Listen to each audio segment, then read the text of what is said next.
Just the beginning. And it's an experience that changes every time. So Yeah. it's not like how many times you're going to watch your video.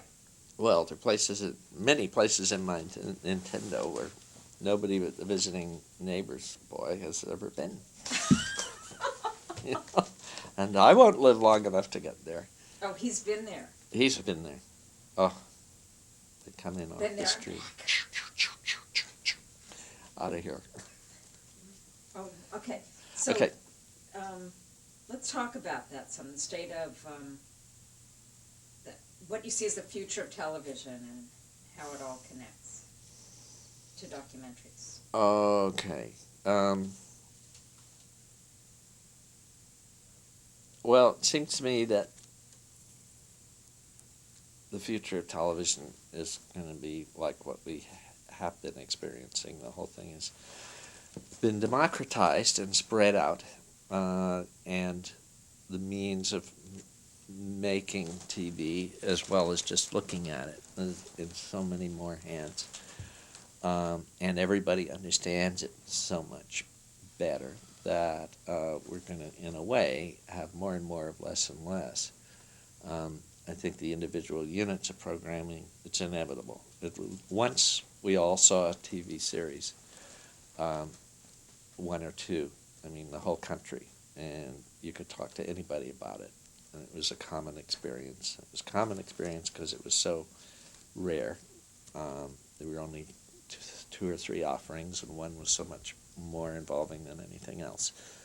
Now it's hard. I mean, in our conversation just now, we try to find a meeting ground. Well, I haven't seen that. Haven't seen that. Haven't seen that. We could go on all day before we found something, that we all shared. So in a way, television is going to be less powerful because it isn't the unifier that it was. We'll get the same information, the news, so many different ways that no one anchorman is going to fascinate us. It's hard to see. I see television now to me is almost becoming a utility, and what we get from it is so homogenous and so expert and so smooth, so competitive with every other piece that it doesn't really mean as much as it used to. Especially now, there's a gadget called the TiVo, which you may have noticed. Well, it's brand new, but it's just a refinement of the videotape recorder. But this will allow you to pause live TV, take a phone call. It allows you to program 14 hours of recording without having to bother with start times and stop times. It's all tied into a computer programming thing. So you just say, Friends, so-and-so. You just give it the names of the shows. And it's kind of a TV guide like listing. You just select and press a button. It does it for you. So then all your picks are available to you at any time of the day and night, almost regardless of when they're broadcast. You can just break down more and more, the actuality of any one thing and make everything more and more readily available. I don't know where that goes. I'm not sure it leads to greatness. I think probably still the one distinctive piece of programming that networks rely upon, we all rely upon, is the movie, which, is the most idiosyncratic, most oddly conceived for another medium in an immensely creative, competitive arena where, the audiences are minuscule. For a hit movie, the audience is minuscule compared to hit television. And yet it's what television keeps going back and back to have something that people haven't seen before or seen something like. I don't know where it's all going, but I think uniqueness and singularity is going to have more and more value. And I think forms of invention are going to have more and more value. which is not probably good news for the documentary. Yeah, what forms of invention?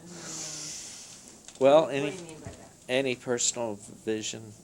I mean, this is getting way out there. I can't even give you an example, but anything that is particular to one person, or some experience that can be only gotten, you know, A unique. one time or in one particular way. I'm trying to think of a good example currently. A prize fight. I mean, you get two guys up and they beat each other up in Las Vegas, but it's only going to happen once, and the people who stage it have rigid control over who can see it, and the experience really only has value within a few minutes of when it happened.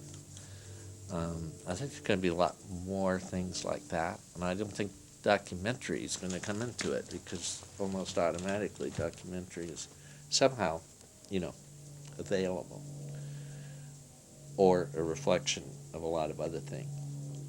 So are you talking about a documentary as a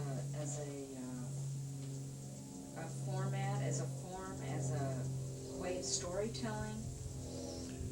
A means of entertainment, rather than information. I think it's going to be very hard. Well, we were talking earlier, Titanic. Right. There I was, out there on the ship. I had 105 hours of tape. I had something everybody heard about, nobody had seen, and it was mine to do with as I wished. And, we only made 2 sets of tapes. One went back to Woods Hole into their vault. One came out here, and Terry and I made damn sure that they couldn't get a hold of that. And when the video came out in October, everybody had to see it. That's an example, but it's so rare that you get a lock on anything like that. I mean, that's going to be our hits of the future. But I wonder, like, let's say we were going to life on another planet. Yeah, good. Good. But if it's beamed, satellite. Right. I mean, that changes the notion of availability and uniqueness. It does, right doesn't there. it? Yeah. Yeah. I think. So, how are we going to get those unique experiences? Well, personality. I mean, a person is a unique thing, and if you can somehow isolate it and make it available only one way, as with movie stars and so forth, you've got something that a lot of people want to see. Experience, hard to think of very many experiences that have that same uniqueness. Uniqueness, and then, but wide, huge appeal. Yeah. I mean, unique, and then. Yeah, not only must it be all to itself, but everybody must want it at the same time. It's simultaneous. Yeah. No, I don't know where I'm going with that, but. Well, I'll ask you a question we mentioned before was, what advice would you give someone starting out who wanted to break into documentary filmmaking?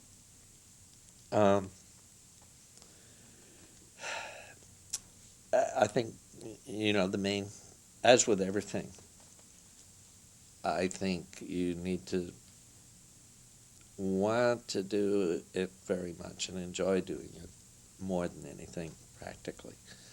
And one seems to me critical factor in people I see who do very well in documentary film. It's probably true of everything else, that is that they really, really, really want it, and they do get something back from it, which makes it not difficult for them to do more and more of it and to do it well. So, desire, first of all. It's very, very competitive. By no means an easy way to make a living. It's very rewarding, for people who can bring it off. Would you apply would you say when you were starting out that you would qualify as, that you met that criteria that you've just described? Oh, maybe, but it was a lot easier. I mean, they just weren't, the competition was, well, take my father when he started the Boston University Film School. Admittedly, he was a highly educated, um, Cambridge graduate type, but nevertheless, he said the kids he got were the dregs. I mean, he really said that they were kids who thought that radio, television, it would be fun, communication, you know, um, was just a easy way to make a very good living. And he brought home papers, and they were, virtually third grade level essays and so forth. And he tried flunking half the students and got in a lot of trouble. But by the time he finished, when he retired, I think in the early 70s, he said, I'm taking graduates from med school. This is the cream of the crop. And he was turning away, 50 applicants for every place in the film school. So, that's tough. That's competitive. That's really bright. And I see it, just in the people who I turn up. These are really, really very well qualified. Used to be, you could just separate out, and, somebody would say, oh, I want to make films. And you'd say, well, have you got a camera? No. Oh, yeah, I get a camera. Well, that's not movies. And you'd say, well, take photographs and look at them. And, they didn't. And now, boy, they've been there. They really at it. What did your dad, thinking about this, he was a professor of film criticism. What did he think when you went into your field, when you started working after college? I was supposed to go and be a teaching fellow at Boston University under him. I mean, it's a done deal. And then the people at Potomac in Washington offered me $100 every week. I couldn't resist the easy money. I think he was a little disappointed. I think he was pleased with what I did get done. And I think he was pleased with the whole phenomena that he saw. And he's certainly pleased with his students. He had some really great ones. Well, people came out of his... Really? Yeah. Doug. Doug Waterman? I think. Didn't... Oh, well, this is know. off the tape. But I think he was astonished and very happy with what he saw happening. Let's talk about objectivity in documentaries and how important do you see that as being, and if there were a code of ethics, what you would want to see included.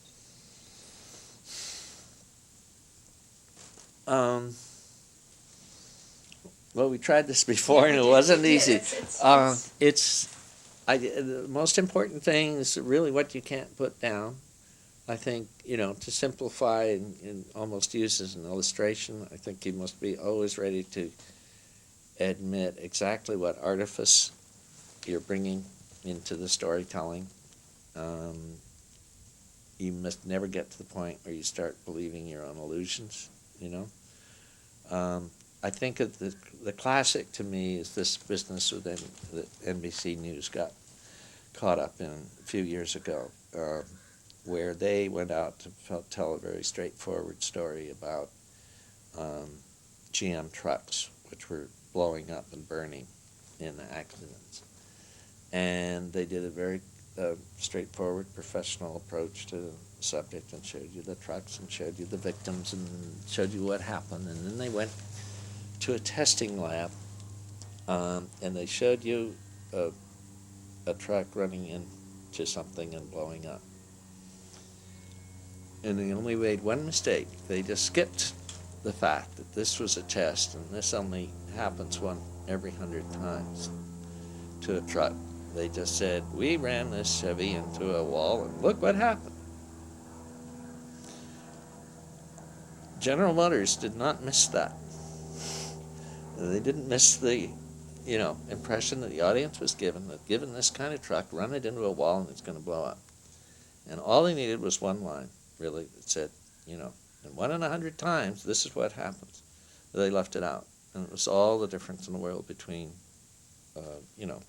libel, scandalous, legal, serious trouble for them, and not. But it's so easy to go over the boundary of what's permissible. It would have to bend over backwards, I think, to come clean as often as possible. And, there's a good question if you get into reenactments these days, and I dropped it some time ago. The little thing at the bottom says reenactment. Somewhere in the titles and the credits, which nobody ever sees these days on network television, it says some scenes are reenactments or simulations, but all accurately represent real events. Is that enough? I don't know. What do you think? It is for me, but then my heart is pure. And I'm not telling anybody anything, and I'm really, at the worst, just amusing people. But it may not be right enough for the other guy. So what are you currently working on? You mentioned some of the things for the further future. What about right now?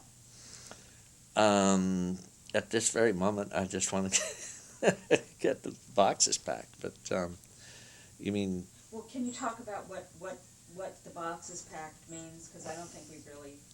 Well, I'm stepping down, and they're closing the LA office of National Geographic Television. Right, full sentences, I remember. I'm stepping down, and they're closing the LA office of Geographic Television, and what specials are made in future will be made in Washington. So we're all going our separate ways, and it's quite historic in a way, because since the Walper days, specials have been made here, and many of the people who did it in the past aren't doing it now. Still, there's a tradition, and there's a kind of sense that this is something that will go on forever. So it's bittersweet. But LA being LA, I think they'll be back.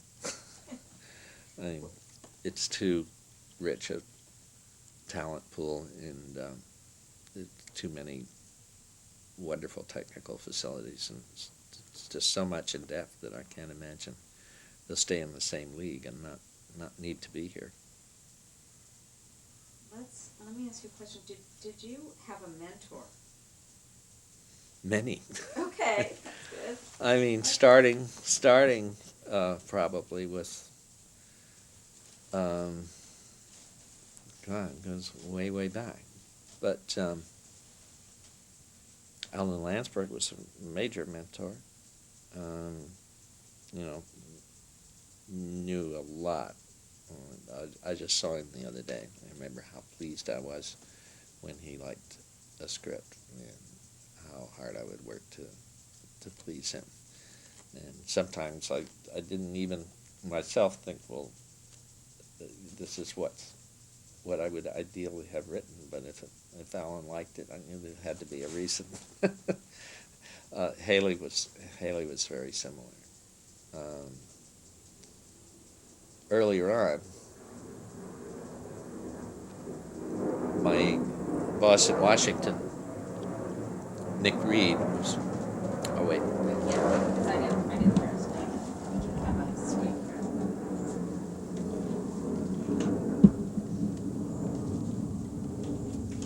We have to stop. You people are going to faint.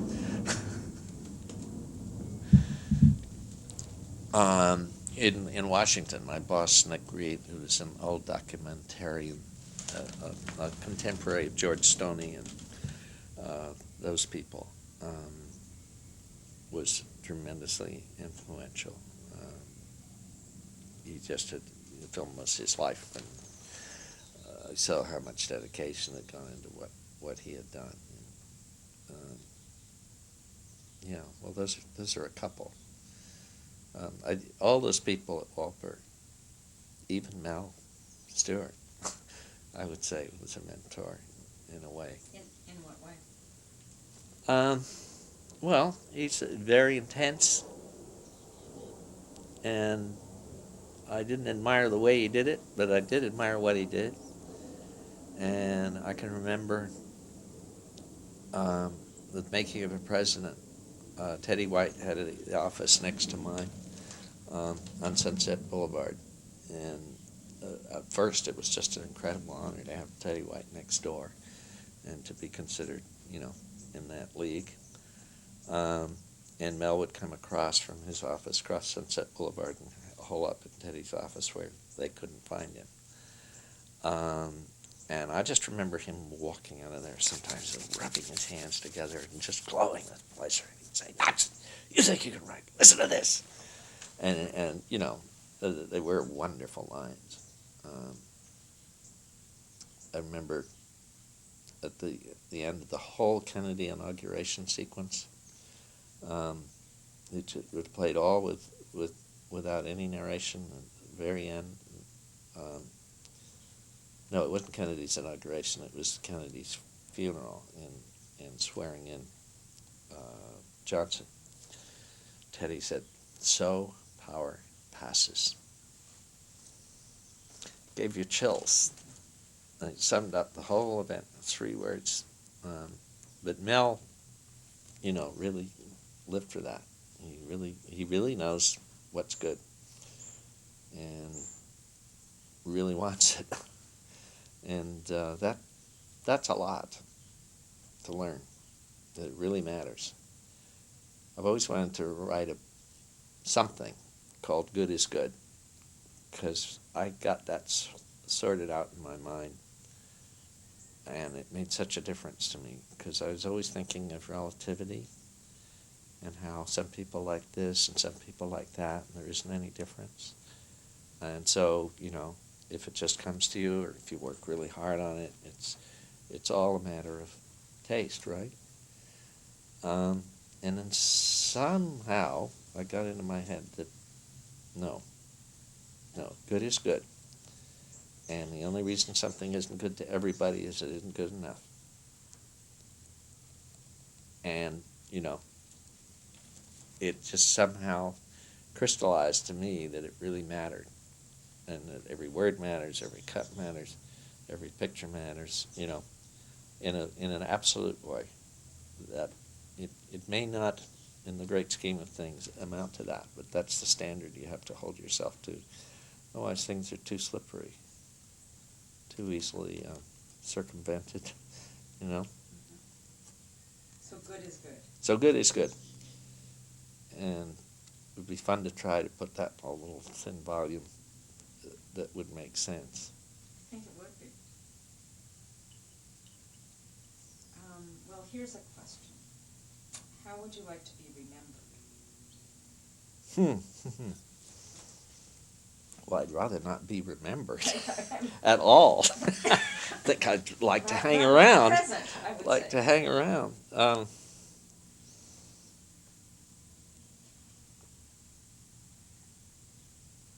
I think mainly somebody who tried, but not too hard.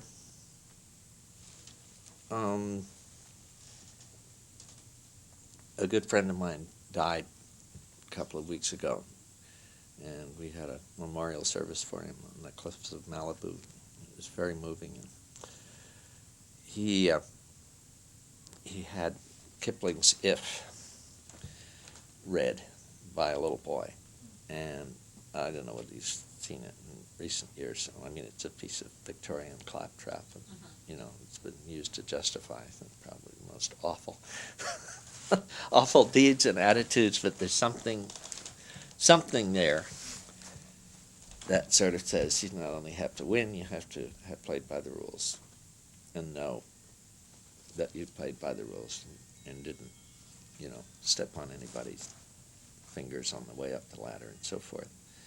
And That's the way I'd like to be remembered. You know, did good and didn't hurt anybody in the process. And had a life.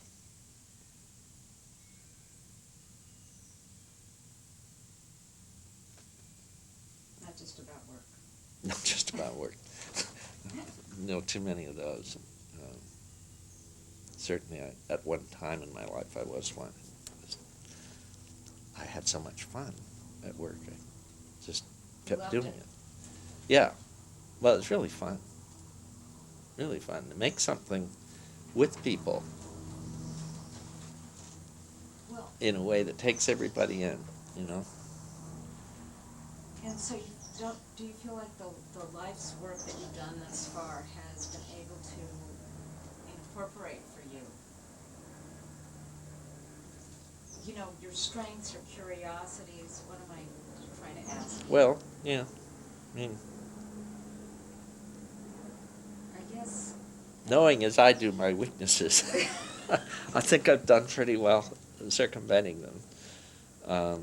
And I can imagine failing at a lot of things um, if I hadn't chosen to do what I'm doing. The other big satisfaction has been the ecological thing.